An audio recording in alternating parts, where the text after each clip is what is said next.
Here's what's happening in your brain anytime you're being triggered. Your brain and your nervous system have one job, and that is to keep you alive. They are constantly scanning both your internal and external environment and filtering everything for whether it feels like it's a threat or not. Information comes into what's called your limbic system, and the information gets filtered. And if your limbic system says, hey, everything looks fine here, then it sends that information to your prefrontal cortex, your logical brain, for you to make a logical, reasoned decision of what to do next.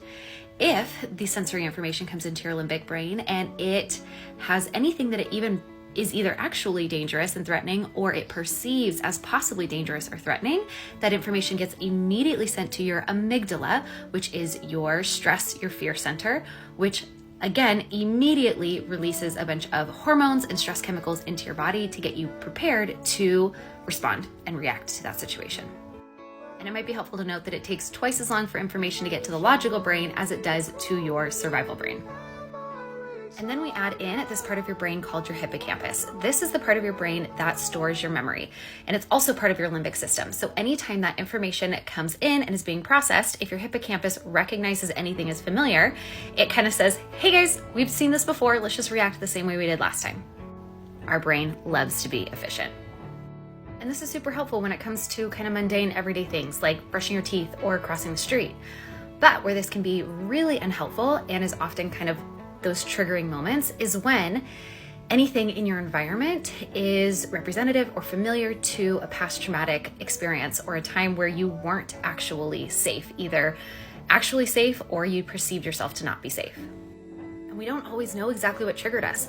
Things like the time of day, a particular tone of voice could be triggering. Something can be predictably triggering, like maybe if you were in a bad car accident, getting in the car, that familiar environment.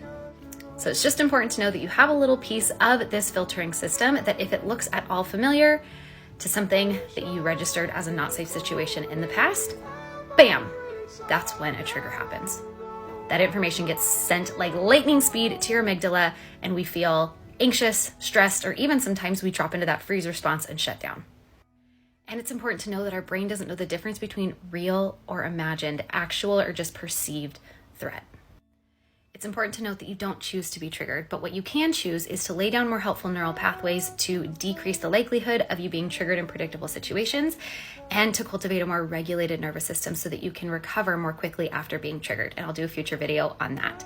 If this was helpful for you, like and follow along. I'm Amanda, a neuroscience, anxiety, and depression coach, and I also share a lot of really helpful information over on my IG. So if you click the link in my bio, you can follow along there as well.